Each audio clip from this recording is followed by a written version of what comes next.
When 30 years ago David Ben-Gurion declared the State of Israel, it was appropriate that behind him should be the portrait of Theodor Herzl.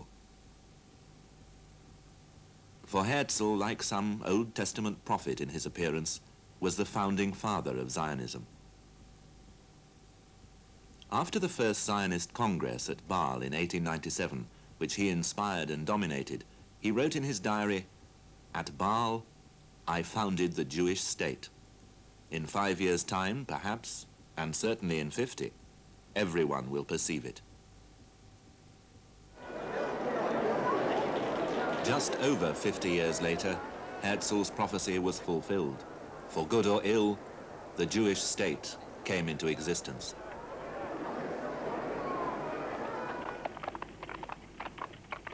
Born in Budapest in 1860, Theodor Herzl was a citizen of the Austro-Hungarian Empire. He was, of course, a Jew, but his Jewishness was lightly worn. He worked as a young man in the capital, Vienna, then a liberal, sophisticated and cosmopolitan place.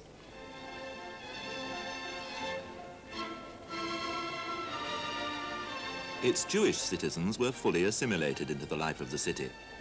None suffered from official discrimination.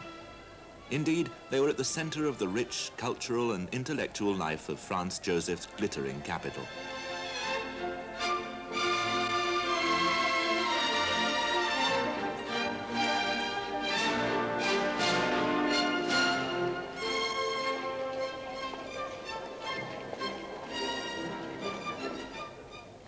Sigmund Freud, another visionary modern Jew, lived a few doors away from Theodor Herzl. A leading composer of the day was Gustav Mahler. He also was assimilated. Indeed, he even converted to Christianity. But the liberalism of Imperial Vienna was threatened by a new political force, nationalism. Within the empire's borders, people were beginning to identify themselves as Austrians, Hungarians, Czechs, Germans. Despite their assimilation, Jews were not seen as belonging to these new nationalist groups. Anti-Semitism was in the air.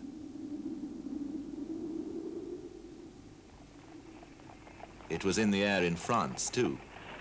Here in Paris, a crude and violent explosion of nationalist anti-Semitism was to turn Herzl's outlook upside down, to destroy his faith in assimilation. It was the Dreyfus affair. In 1894, a French army captain, Alfred Dreyfus, a Jew, was arrested on a trumped-up charge of high treason and sentenced to life imprisonment. Herzl, then a correspondent for a Viennese paper, reported the trial.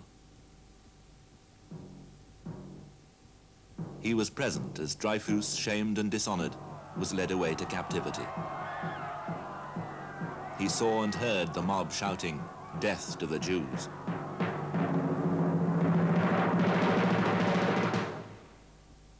The fate of the assimilated Jew Dreyfus had an immediate and dramatic effect on the assimilated Jew Herzl.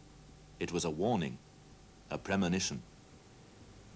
It was really a symbolic matter. It's not that while reporting the Dreyfus case, Herzl for the first time learned about anti-Semitism. He knew about anti-Semitism much before that. But the Dreyfus case was really a symbol for the fact that emancipation was not working. What was Dreyfus? Dreyfus was a French Jewish army officer who shared all the political views, the right-wing, revanchist, anti-German views of the French officer class. He was as French as any right-wing French officer could be. Here you've got a case where there is a suspicion that somebody is spying for the Germans, and one of the people who is being suspected is Dreyfus.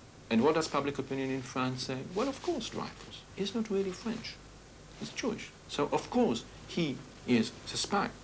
So public opinion views the highly integrated, assimilated Jewish French officer. When the chips are down, they don't view him as French. They view him as an alien element, as a stranger, as a dangerous alien who is subverting the body politic of the French Republic. So this is really what struck Herzl very much.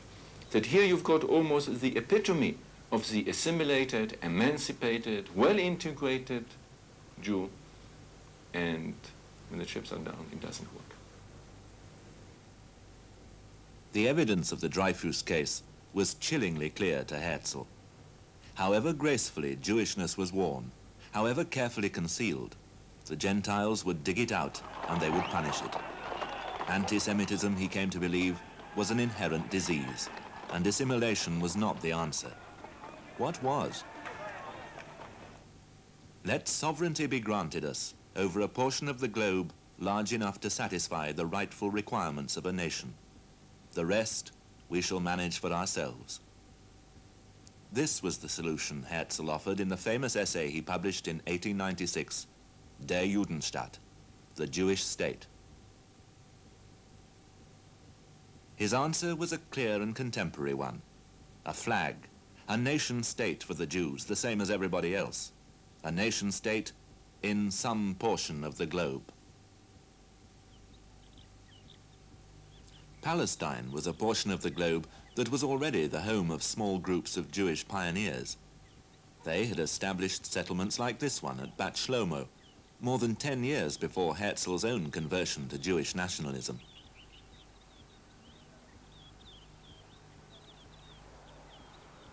The return to Zion, to this portion of the globe, had always been part of the Jewish religion. In fact, the first Jews to come to Palestine were the deeply traditional, unassimilated Jews of Eastern Europe. They came from the cities and small, poverty-stricken towns called shtetl, where the masses of Eastern European Jewry lived.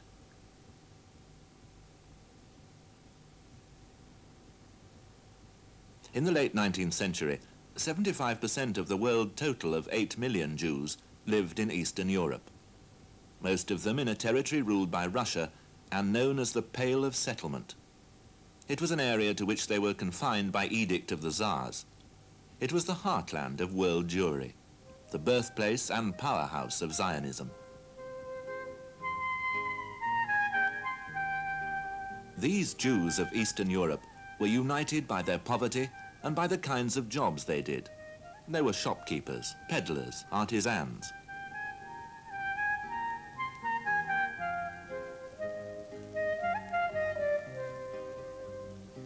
They were united by a common spoken and written language, Yiddish, and by a common ceremonial one, Hebrew. They were united by their common experience of official hostility and violence. Above all, they were united by the Jewish religion and its culture. In this unity, they already had most of the defining characteristics of nationhood.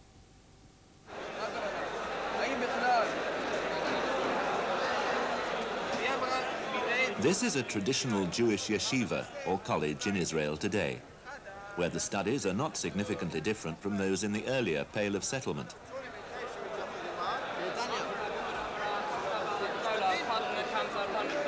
In exile, maintaining the Jewish religion and law through traditional scholarship was all important.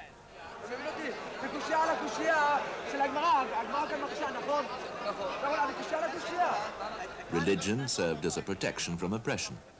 It was the focal point of existence.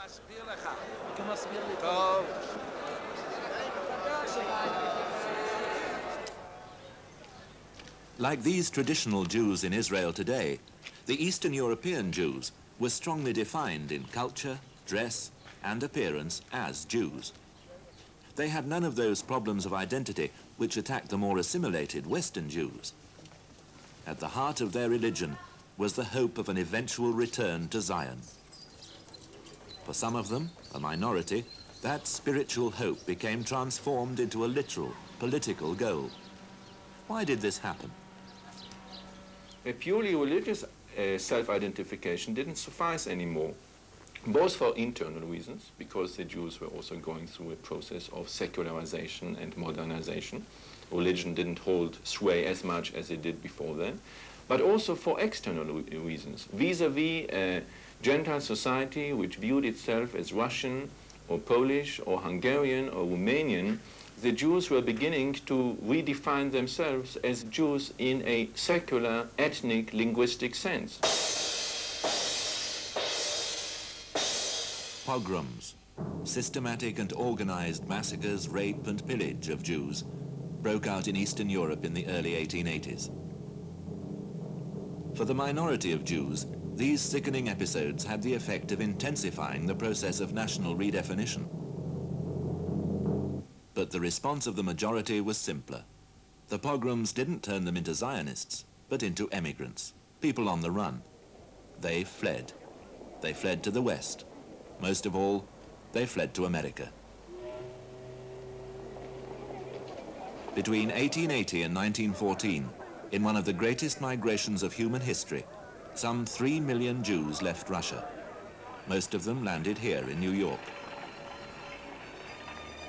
Here the Jews sought what they'd always sought, a place where they could live in peace and safety, a place where they could better themselves.